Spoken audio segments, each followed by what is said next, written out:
शिरूर शहरातील सर्वात जुने असलेले प्रभू श्रीराम मंदिरात आज हनुमान जयंतीनिमित्त महाप्रसादाचे आयोजन करण्यात आले. अखिल रामायण मित्र मंडळाच्या वतीने या महाप्रसादाचे आयोजन करण्यात आले होते. सायंकाळी हनुमान जयंतीनिमित्त हनुमान मंदिरात आकर्षक अशी सजावट करण्यात आली. यावेळी अखिल रामायण मित्र मंडळाच्या वतीने या महाप्रसादासाठी योग्य नियोजन करण्यात आले. राम मंदिरात सायंकाळी शेकडो भाविकांनी महाप्रसादाचा आस्वाद घेतला. यावेळी प्रभू श्रीरामचंद्र व हनुमान मंदिरात आकर्षक अशी सजावट करण्यात आली होती.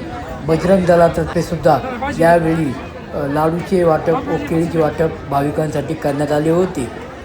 शिरूर शहरातील सर्वात जुने असलेल्या या प्रभू श्रीराम मंदिरात रामायण मंडळाच्या कार्यकर्त्यांच्या वतीने दरवर्षी महाप्रसादाचे आयोजन केले जाते. या महाप्रसादामध्ये भाविकांनी महाप्रसादाचा आस्वाद घ्यावा यासाठी कार्यकर्ते प्रामाणिक प्रयत्न करतात. या ठिकाणी आपण पाहत